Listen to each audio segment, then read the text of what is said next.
Magandang gabi, Pilipinas. Mabuhay. Good evening, everyone. Welcome to the 23rd episode of our show, ang show na walang title, pero hashtag satin ang eleksyon. Hashtag satin dahil we want a safe, accountable, transparent, inclusive elections which inspire national public confidence. My name is Eunice Monsod. I'm a financial crime lawyer and a proud alumna of the UP School of Economics and the Ateneo de Manila University School of Law. But before we get to meet our distinguished guests, I want to talk a bit about our show for tonight. Marami po ang nagtatanong, bakit nga ba ang show na walang title ang title ng show na to? At simple lamang po ang aming sagot. Kahit po walang title ang aming show, ay marami po kayo at meron po kayong matututunan mula dito. Walang title, pero merong matututunan. At kung paano natin i-connect ito ngayon sa ating topic for tonight, para pong kontrata. Minsan, hindi importante ang titulo, pero ang mas importante ay ang content ng mga provisions nito. At ngayon po, ang show natin ay tumatakbo hanggang May 2022. Twice a month, every Friday from 7 to 8 p.m. So please save the date. For this episode of Ang Show na Walang Title, we will be talking about the role of the legal profession in ensuring truthful national and local elections. Ang title po ng ating episode for today ay Your Honor, ATTYn ang Eleksyon. At ang joke na namin kanina, ito ang How You Get Lawyered. Sinabi namin, walang title ang show, pero may title po ang episode. Okay, ano po ba ang pag-uusapan natin for this episode? This episode generally aims to educate and deepen the knowledge of the larger public on the role of Filipino lawyers during elections. We want to discuss the common issues and problems that lawyers confront during elections and amplify the issues that relate to ensuring the protection of candidates, Filipino voters, and other election stakeholders before, during, and after the elections. And now, we come to our exciting part of this podcast wherein we are able to meet the distinguished guests that will be participating in our discussion for tonight. Let's start with Attorney Christian S. Monsod. He served as the Secretary General of NAMFREL during the 1986 Philippine presidential election and eventually as its national chairman in 1987. He was also appointed as one of the members of the 1986 Constitutional Commission who drafted the 1987 Constitution. From 1991 up to 1995, he was the chairman of the Commission on Elections and he enjoyed a consistent high net satisfaction ratings in the nearly 4 years that he was the poll body chief. In fact, the Monsod Commission is hailed to this day as having ushered in an era of reform in the poll body. Under Attorney Monsod's watch, COMELEC welcomed the contributions of non-government organizations such as the Citizens Consortium on Electoral Reforms, now known as the Consortium on Electoral Reforms, in advocating for the introduction of amendments to the Omnibus Election Code and laws enabling the provisions of the Constitution. This led to the passage of landmark election laws such as the Party List Act, Fair Elections Act, and the laws on continuing registration, electoral modernization, and overseas absentee voting. With pride and enthusiasm, he is also the founder and honorary chairman of our valued and loved organization, Lente. Good evening, Attorney Monsod. Good evening. Hello. Good evening. Our next guest for this episode is Attorney Bert M. Estrada. Attorney Bert is a product of the Ateneo de Cagayan Xavier University in Cagayan de Oro City. He earned both his bachelor's degrees in philosophy and law in the said institution. Attorney Bert is also a datu of the Bukidnon Tagoloanon. I'm sorry, tama sana ang pronunciation ko. Tagoloanon. I want to make this right. Yeah, fine. On indigenous community in Malaybalay City, Bukidnon. Attorney Bert has also served as an officer and president from 2015 to 2016 in the IBP Bukidnon chapter. And other than the IBP and his tribe, Attorney Bert has been active in several other civic organizations in Bukidnon, which includes the Junior Chamber International Bukidnon, Century JCs, Malaybalay City Eagles Club, and Fraternitas Scintilla Legis. Good evening, Attorney Bert. Last but not the least is Attorney Ona V. Caritos. She's an advocate of elections since her law school days in the Ateneo de Manila University and has now been serving as the executive director of Lente for 9 years. Attorney Ona spearheaded policy and legal reform efforts as the executive director of Lente that resulted to the following: the passage of Election Service Reform Act, which provides public school teachers the choice on whether or not to serve as poll workers during the elections. The policy, which allowed the creation of accessible voting centers and separate polling places for indigenous peoples.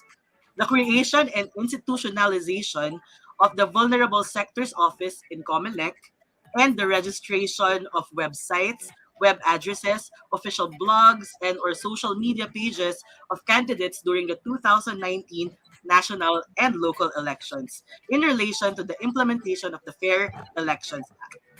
Attorney Ona has also served as one of the consultants for the Gender and Development under the Office of former Commissioner Rowena Guanzon, and recently finished her stint as an election analyst in Asian Network for Free Elections Election Observation Mission in Sri Lanka.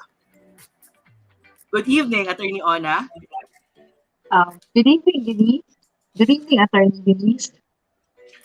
Hello. Okay, so bago natin kamustahin ng lubusan ng ating mga guests sa gabing ito, simulan natin ang ating show sa pamamagitan ng pag-share that we are currently live on Lente Philippines Facebook, Twitter, and YouTube accounts. And also, we're also live in all our different partners' accounts or pages on Facebook. Yan. So, we have a lot of platforms wherein you can catch this episode.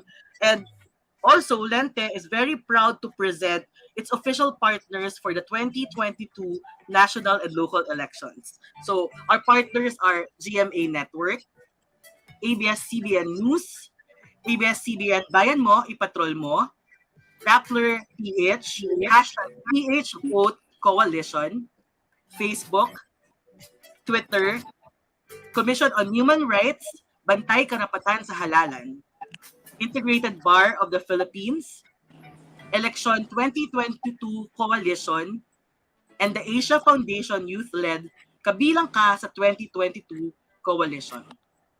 To all our listeners and viewers, please don't forget to like and share our episode tonight and use the hashtag #SATIN ang eleksyon. If you have any questions during the course of our podcast, you have comments or shout-outs to our special guests or our episode topic, feel free to leave it in the comment section and we will get to them later. All right. Good evening, Attorney Monson, Attorney Bert, and Attorney Ona. I guess my first question is, kamusta kayo ngayong gabi? Okay. Hindi naman tayo masyadong nahirapan na makarating. We're good. I'm very happy that all of you got here, that everyone has smiles on their faces. So I would assume you're all ready and to finally discuss the topic for tonight. Ayan. So we will start with I guess the most general and the most related to the topic that we're going to be discussing today. Our first question to our three distinguished guests would be, how do lawyers usually become involved in elections based on your experience? Attorney Monson, let's start with you. I'd like to listen to the two of them first. Okay, so I guess Attorney Bert? Sige po, Attorney Eunice, and good evening. No pressure. Sorry na wala ako kanina. But anyway, yeah, sa tingin ko dalawang Firstly, election season is isa sa season na malaking kikitain ng maraming lawyer kasi i-hire sila. So that's one, lawyering for candidates and political parties. But for some of us also, it's a time to volunteer and work for protection of the sanctity of the vote, like in the integrated bar uh, where we are. So the volunteer lawyers of the IBP, together with Lente and other partners, it is a time to protect one of the most important, the bedrock of our democracy, the sanctity of the people's consent as to who will become our next leaders. So that's where we get involved in the many facets of the electoral process also. Thank you, Attorney Bert and Attorney Ona. Katulad ng sinabi at nabanggit ni Presper, elections is harvest season as we always say before the automated elections. For lawyers, kasi ito yung panahon na kumikita, but I think nag-iba na because of the advent and the use of automated elections in the Philippines. Second, it's a voluntary opportunity for those lawyers, law students, and members of the legal profession who do not want to work for candidates or political parties. In my case, personally, kahit ko lang, hindi kasi ako makahindi kala CSM, kala Attorney Monsod when Lente was established more than a decade ago. So I can't say no to Attorney CSM, to Christian S. Monsod, and Attorney Chochay Medina when they established Lente 15 or 14 years ago. Thank you, Attorney Ona and Attorney Monsod. Well, when we first put it together, we realized, first of all, elections a legal problem, and then lawyers have a central role in making sure the election works. And there is something ennobling about lawyers being contributory uh, to the freedom of choice and equal access to public office by everybody. And it teaches us a lot of things because um, other than legal issues, elections are behavioral, systemic, management problems. And it is reflected in the constitutional provision that four must be lawyers, but three need not be lawyers. It recognizes the nature of elections, but the lead are lawyers, and that's our role in the elections. Thank you, Attorney Monsod. So, all of you has talked briefly about volunteerism and how lawyers should be able to tap their skills in making sure that we uphold what it is that we hold holy or sanctity, with sanctity. My next question would be, if it's saying that lawyers have this role to play, what do you think would be the specific responsibilities of lawyers that they undertake during elections? Because we have this general idea that, of course, we are important. As a general rule, according to our oath, we should be upholding the Constitution. But how do we apply our skills as legal professionals during this whole electoral process? Who wants to volunteer? Hindi na ako magtatawag. But I don't want to sound like a professor. So maybe you have anyone wants to volunteer at this point? Si Attorney Ona naman. Oo na. Sige, Presper. I can't say no to the IBP National President. So, Presper, I will answer. Siguro, ako, sabi mga Monsod, we need to follow, Monsod, Eunice, Attorney Eunice, sorry. Sabi mga Eunice, we need to follow what's in our oath, yung ating lawyer's oath. But I think at the end of the day, our role as lawyers during this election is fighting for what's provided for in our laws and complex resolutions, rule of law, basically, especially with what has happened in our country for the past few years. Elections is a way for lawyers and the legal profession to fight for what is right, to fight for what is in our law, in our constitution, and basically for rule of law. So I think that's the role of lawyers, to fight for the rule of law, what's provided in our constitution, that it should be followed and that it should be upheld by all, not only candidates, but democratic institutions as well. Thank you, Attorney Ona. The others, you want I'll go next. Okay. So, yes, I agree doon sa sabi ni Attorney Ona, as lawyers, as the sentinels of the rule of law yun naman talaga ang that is our duty and role. For the IBP, our obligation is to organize the many members and to collaborate with many other stakeholders and organizations to ensure that we can contribute well by organizing well uh, the force that we can muster to serve in the protecting of the sanctity of the votes. So yun po yung tinatrabaho natin right now together with Lente and partnering with many other organizations to provide to we always propose and make them know that we are here. We can provide the legal support on the for the other legal the other organizations on whichever facets of the electoral process they are, that should they need legal support, the IBP is here together with all its 87 chapters throughout the country. Thank you, Attorney Brett. Attorney Juan. Actually, when we were putting it together, the Integrated Bar of the Philippines (IBP) is really the critical part of of Lente, and we're very happy to see that over the years, the IBP has really played that role, and the members of the IBP.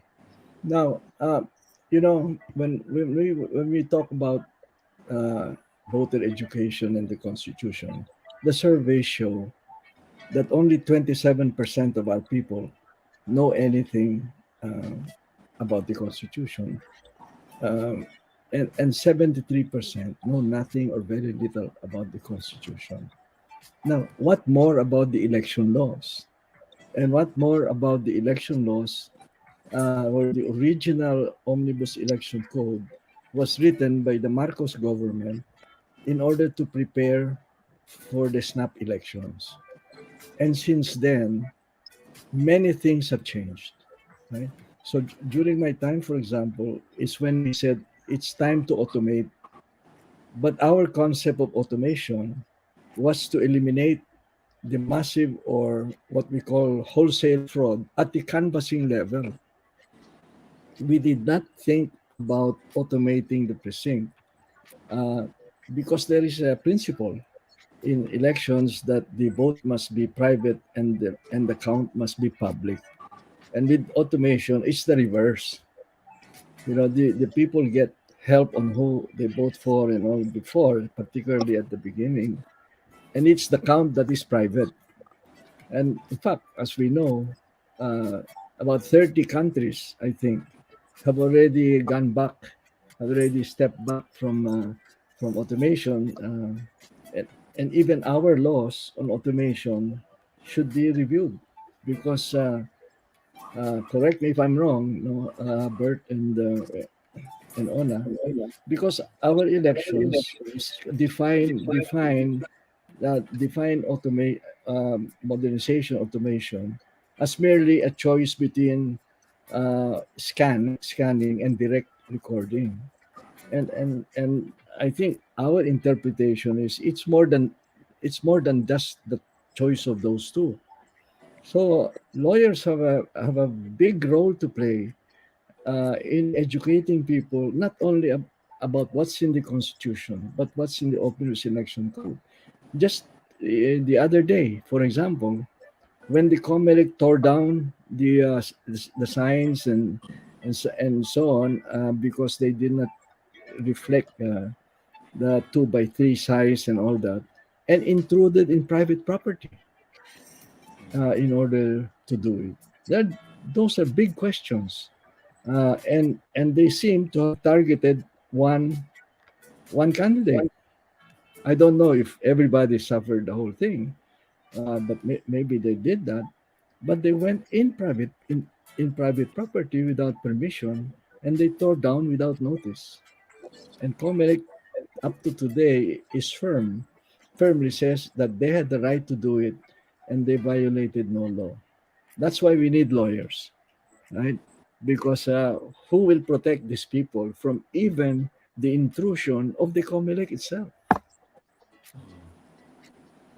thank you, Attorney Mas. It seems to me like at this point we're all in unison in saying that the election period is also a time for lawyers to become guardians and to make sure that we are able to inform our citizenship of what it entails for us to exercise that freedom to vote.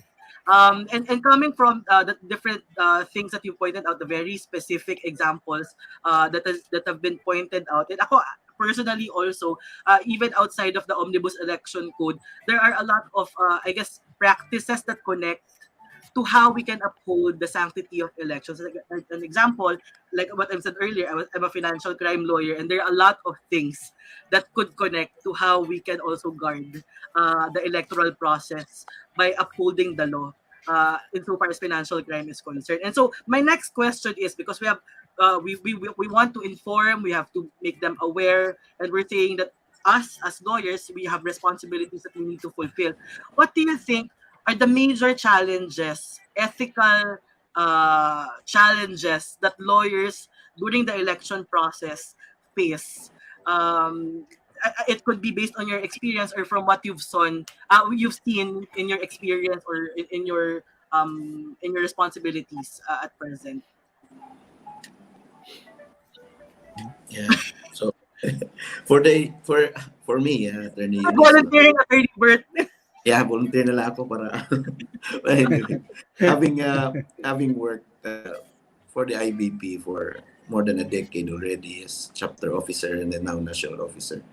I think one of the challenges we always face is sabi nga, it's a harvest season. So we've seen the difficulty also of having as much lawyers as we would have wanted to volunteer their time and their effort during in our performance of our duties here.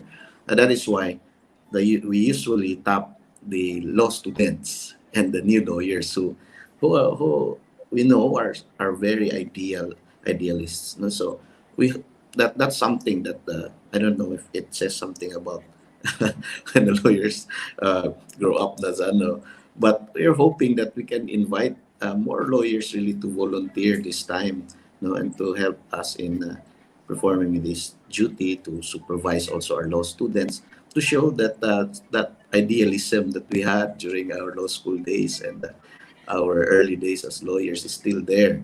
That this is so much more than just making money. This is ensuring that our country goes towards the right path. So, yun po yung isang challenge na we always face, the number of volunteers that we really need. Well, I hope a lot of lawyers are listening right now and they're able to at least consider volunteering. Hindi pa Please huli ang do. lahat, everyone. Please do. Please do volunteer. Meron It's po bang really pa-lifetime inspiring. membership, It's Presbert? really, Yes. it's Pwede namin really pag-usapan. inspiring. Go ahead, It's really Attorney Monson. inspiring to see lawyer. It's really inspiring to see lawyers give up big money. You know, there are so many candidates in this election. There's always money there, and yet we get volunteers from the IBP to do this kind of work. You know, it's really inspiring the way I look at the volunteers who come around and what sacrifices they have made. And you know what they say is that sacrifice is the currency of love, and that's what those lawyers are doing. Sacrifice is the currency of love. Pero, Presbert, babalikan ko yung IBP. Hindi, joke lang.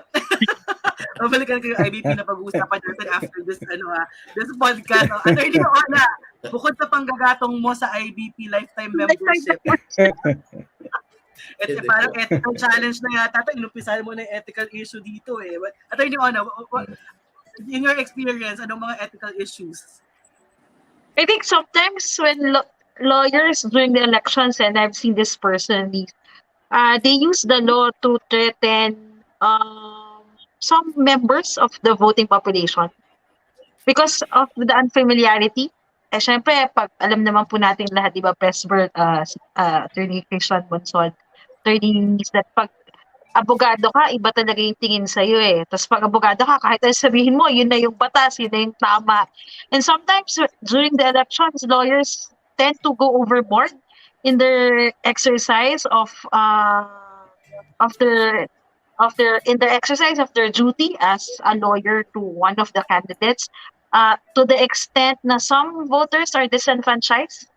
So I think that's one of the ethical questions that I have encountered, and issues that I have encountered in my work in Lente, na may mga nasasakripisyo ng mga tao just because they're intimidated by something that they do not know, which is our election laws. All right. So, I have a follow-up question for that, no? Because I think this is also a good opportunity to discuss.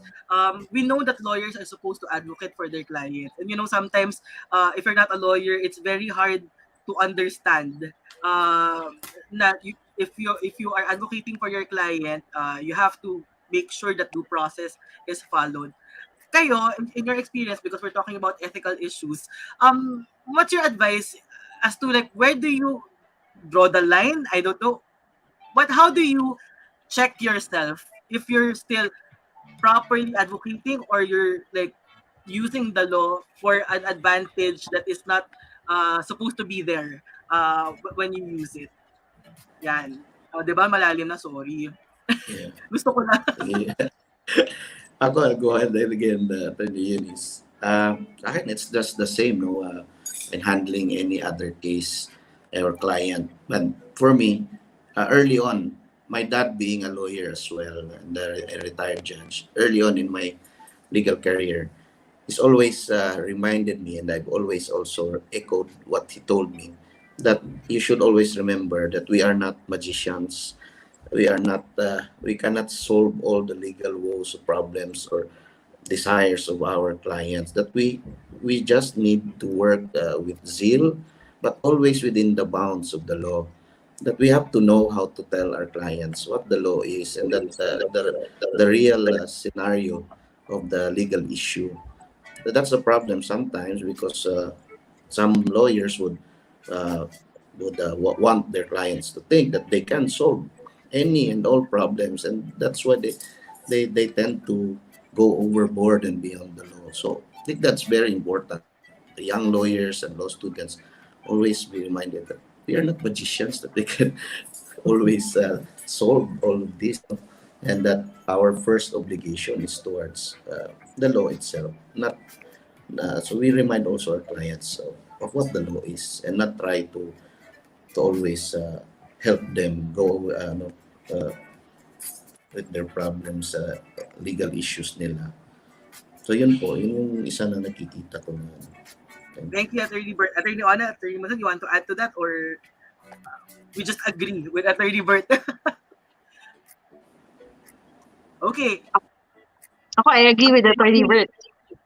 It's a Yeah, good reminder, especially to those who will be taking their oath once the bar results are out in a few months. It's a good reminder to lawyers that our service is to the law first, and second to our client. that is something that we should be remembering all the time. Law and client. I think that's very important, not only for the electoral process, but also in general talaga, as we embark on our journey as lawyers. And so, we've mentioned kanina na nabanggit natin ng paunti-unti the spirit of volunteerism. And I do understand for Attorney Ona and Attorney Bert, there is a current collaboration for between IBP and Lente for the 2022 national and local elections. Can you tell us more about that, and maybe you can give us specifics as to how lawyers can volunteer for this particular collaboration? Presper, you want to go ahead po? Yeah, sure. Can I just So, ask a question? How many go ahead. volunteers? How many volunteers do you have to recruit in order to cover all your responsibilities? How many do you need? Nationwide. right now, Attorney Christian, what we have asked our chapters is to constitute their electoral reforms committee. So we ask all our chapters to create a committee on elections, and with at least 5 members who will be the main volunteers. And we're hoping that many more will volunteer in that committee. So, yun po yung that's what we're targeting. At least 5 lawyers for each chapter to be the core legal team, and then to handle also and to supervise the many volunteers that we are wishing that will come and inviting right now. That's good. Yes. Thank you. And so I guess since Thank we're you. inviting, maybe we should give everyone the specifics as to how we can volunteer. With that Yes. additional, maybe we can get the IBP lifetime membership. I'm kidding. I'm kidding. Actually, I wanted to pala that one we've actually taken that suggestion by Attorney Ona, and we'll be presenting to the board that service the time served in serving in this election can be credited to the number of hours required for legal aid service to be a lifetime member, and we can even That's maybe multiply it by 2, no? Para the shorter na complied ka na kaagad. Because we are required to render at least 120 hours as a requirement if you want to become lifetime member. So that's a very good suggestion, Attorney Ona, and we've started that discussion, and I'll be bringing that for the consideration of the Board of Governors. And I hope that is a very good incentive for lawyers to want to also volunteer. No? Salamat po doon. So, well, with regards, so we've signed the MOA together with Lente, and we're very happy that we've done many activities already. We've done the education campaign. We're gonna do many more. I've met already all the presidents of the chapters and the legal aid lawyers or committee chairmen of the different chapters. So we've already asked them to organize. That's the first step, to organize that committee, and we give them a overview of what our task will be. So just as an we just told them, we agreed on 3 principles together with Lente in doing this election work, and we called it RAR. Year of the Tiger pa naman, Attorney Ona, no? Tama-tama. Yes, RAR, Pressburg. RAR. So, first and foremost, yung rule of law. Kasi dito po, kahit na sabihin nila para mahirap gawin, but we have to uphold the rule of law by enforcing the law and filing cases when we see that there are violations of our laws. And accountability. Kasi if we will not exact accountability, then it will always be like this. That election laws will always be like useless laws na hindi naman fina-follow, no? It's being openly violated. And lastly, the reform aspect. So we intend to gather all data, and our advisor, former Com Louie, also will, together with Attorney Ona, will be giving lectures during our Legal Aid Summit this coming March. And we're hoping that they can pinpoint which specific legal issues that our volunteers will focus on, so that we can submit again proposals for electoral reforms after the elections. So that is what we intend to do with our partnership with Lente. Attorney Ona, you want to add on? I think just to add, Attorney Eunice, to what Pressburg said, I've been working in Lente for a number of years already, and I've worked with IBP for a number of years as well. And I'm really excited about this partnership again.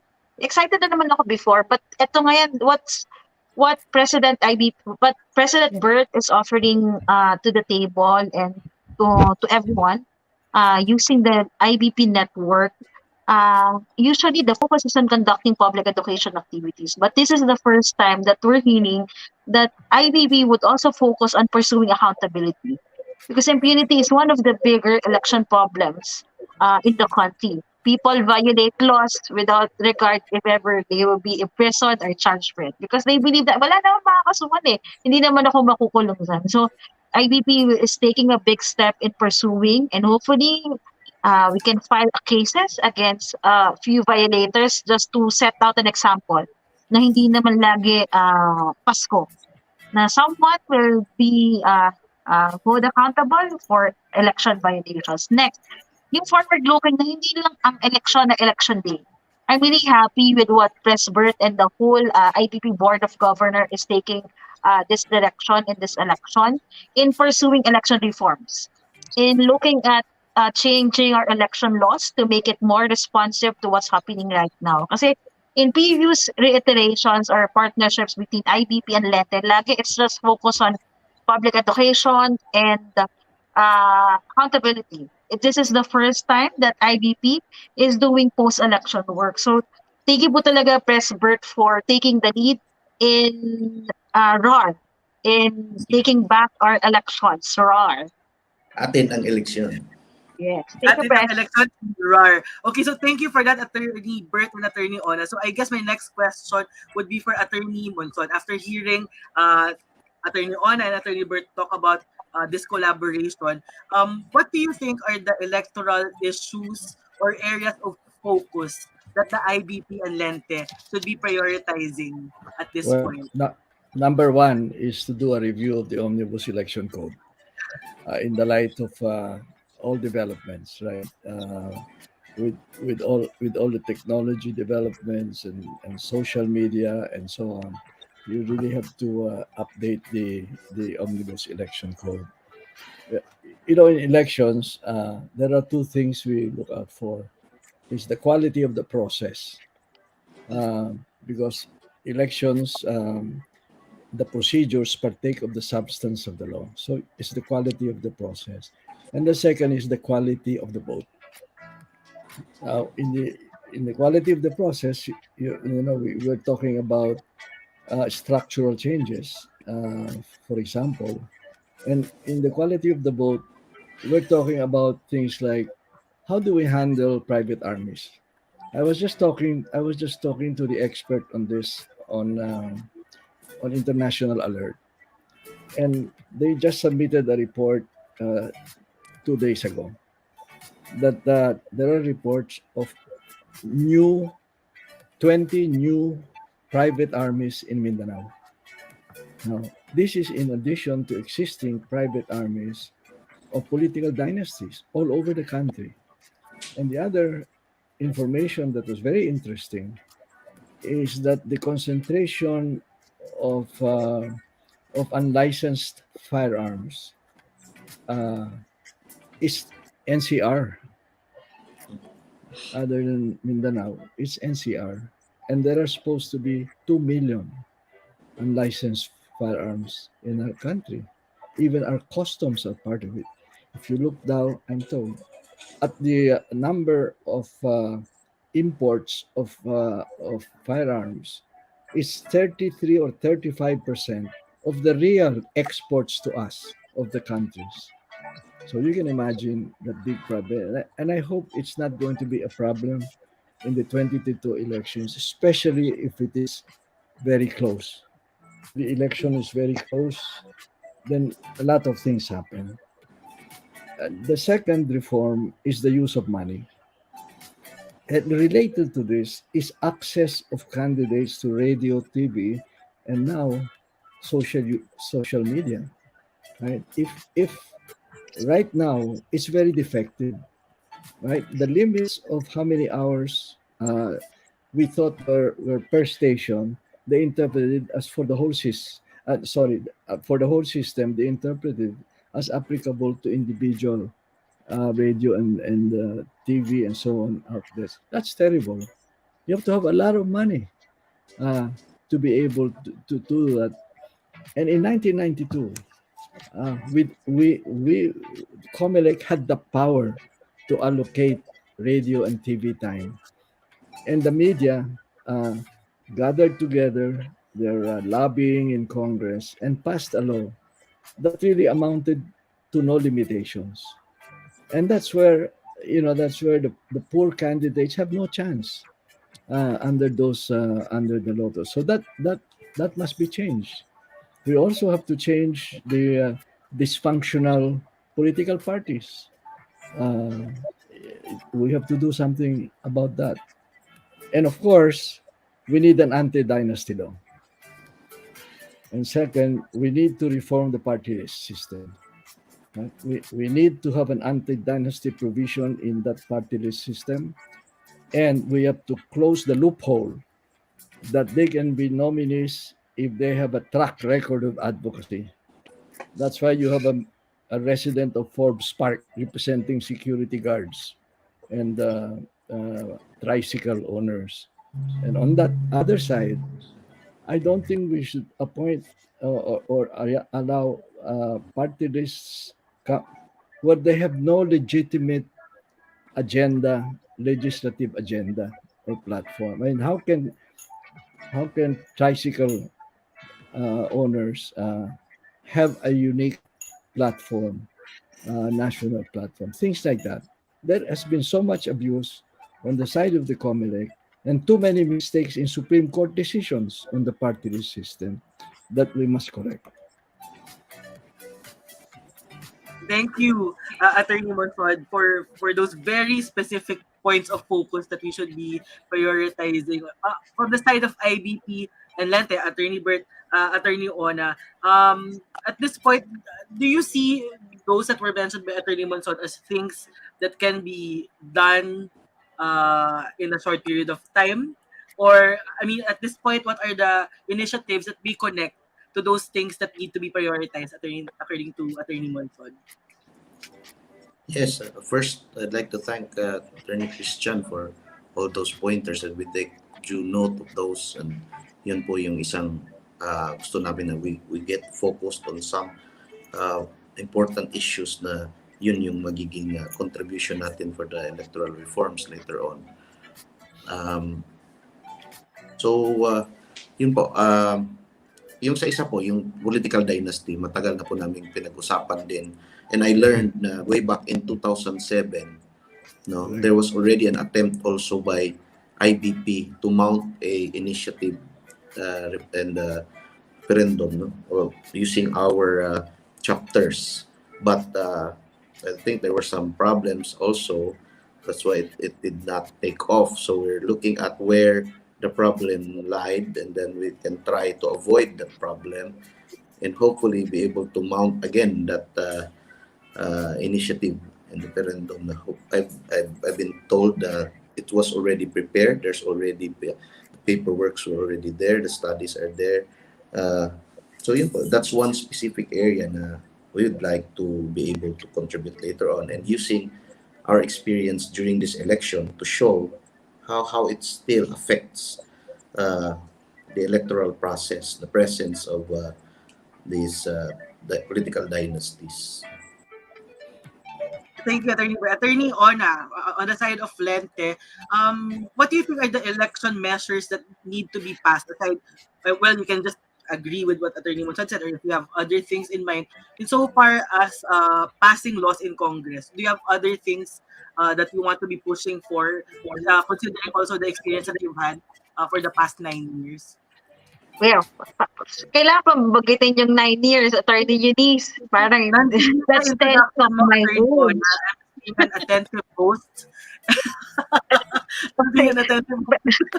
Pero siguro just to add to what Presbert and Attorney CSM mentioned earlier, kung i-rank natin yung possibility and feasibility of it passing in the Congress, siguro yung the way for the anti-political dicey provision, people's initiative na talaga. I'm happy to hear that Presbert is willing to use the whole network again of IBP to mount that big and life-changing initiative for the push for anti-dicey provision. Kasi as it is now, hindi naman yan papasa sa Kongreso eh. Real talk lang, di ba, Attorney Eunice?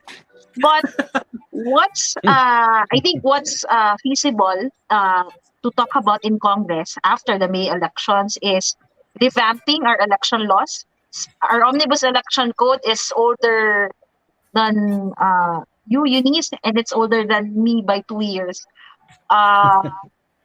It's obsolete, so it's time to revisit the omnibus election code. Attorney Christian S. Monson mentioned that we have a Fair Election Act, which is the main law which governs the campaign period, which governs how candidates campaign. during the elections, but it was passed 1991. So, noong 1991, wala pang internet noon, o kung meron man, iilan lang may internet sa Pilipinas. So, I think it's time to revisit the Omnibus Election Code and the Fair Election Act as it stands to affect the candidates. Because at the end of the day, they will be motivated in revamping these laws because they will be benefited by the changes in these laws. Una-una, yung expense limit. The expense limit in our law was set 30 years ago. And as an economist, Attorney Eunice, lalo ka as Attorney CSF, Presbert, you know that the peso 30 years ago is not the peso now. So there are urgent changes that we need to hopefully we need to push for Congress to change some of our election laws. Thank you, Attorney Ona, and thank you for making everyone who's listening and watching right now try to compute what your age and my age are with that bit.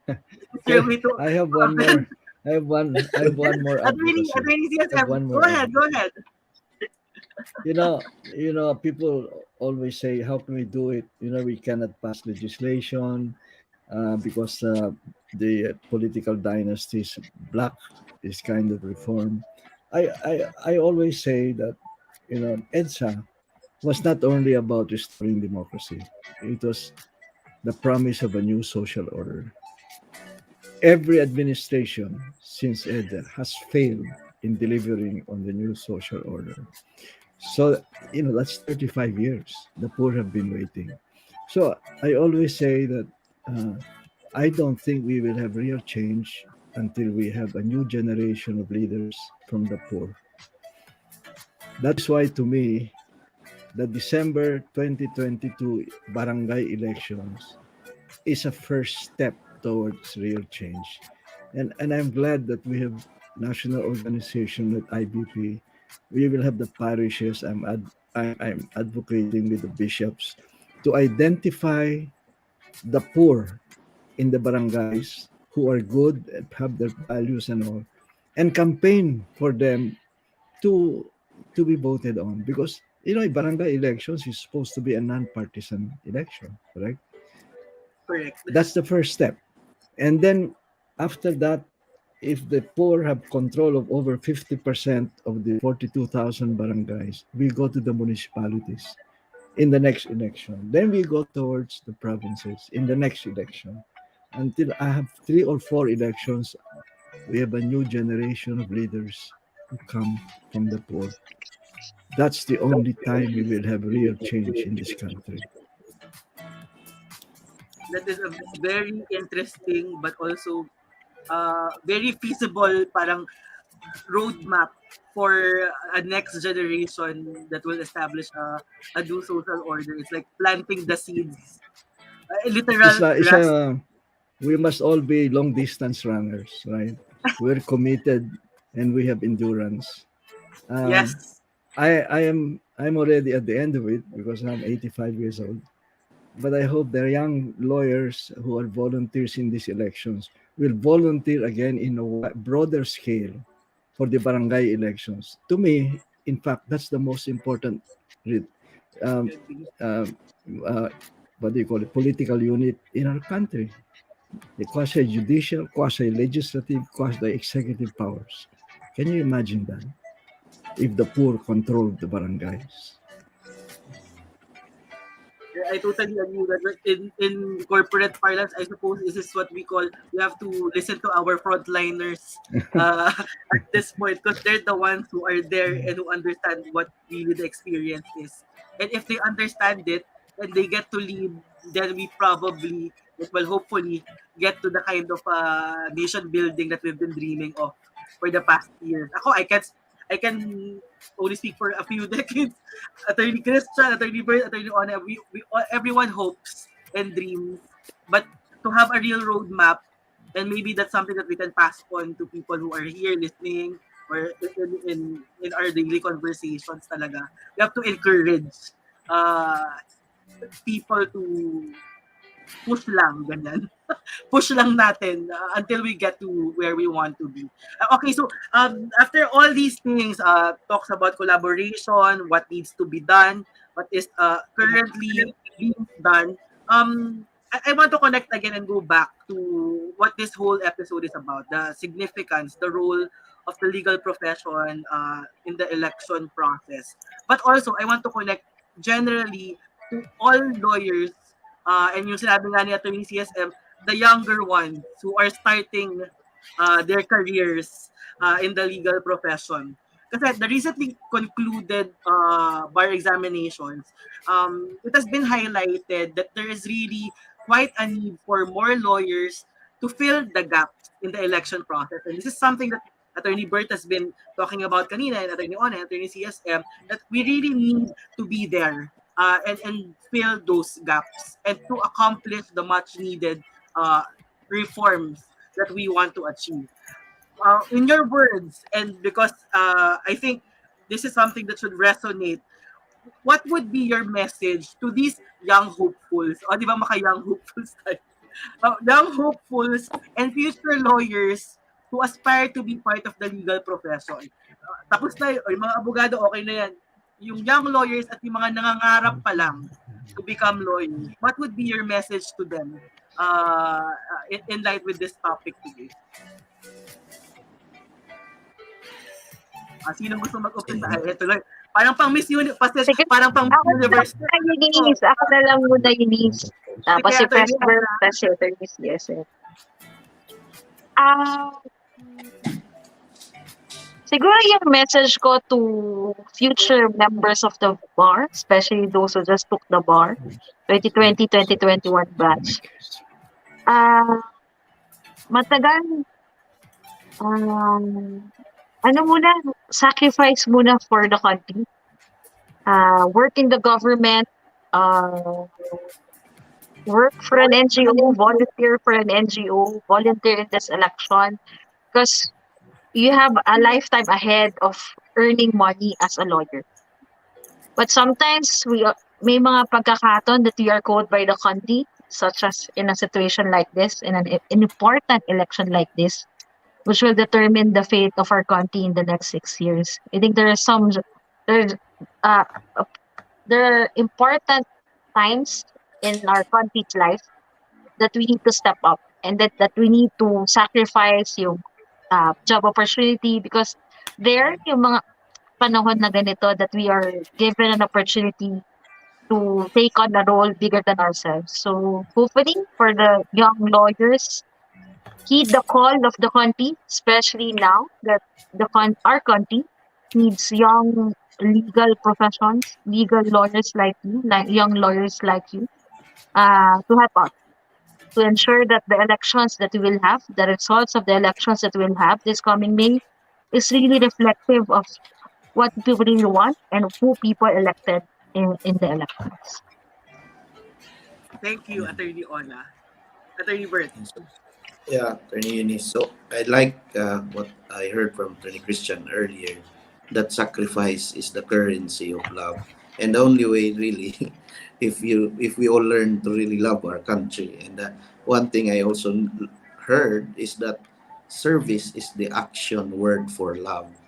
And so in serving through the IBP or anywhere, if you can serve our country, especially during this time of our election, that will really be a great show of love for our country. And just yesterday, I talked to the new lawyers who were not able to take their oath during the pandemic in Coronadal, because I'm visiting our chapters. And so what I told them, because I heard it during the song during the prayer time, that I think it's a very good message that set out not to make a name for yourself or leave a legacy, but try to want to make a difference.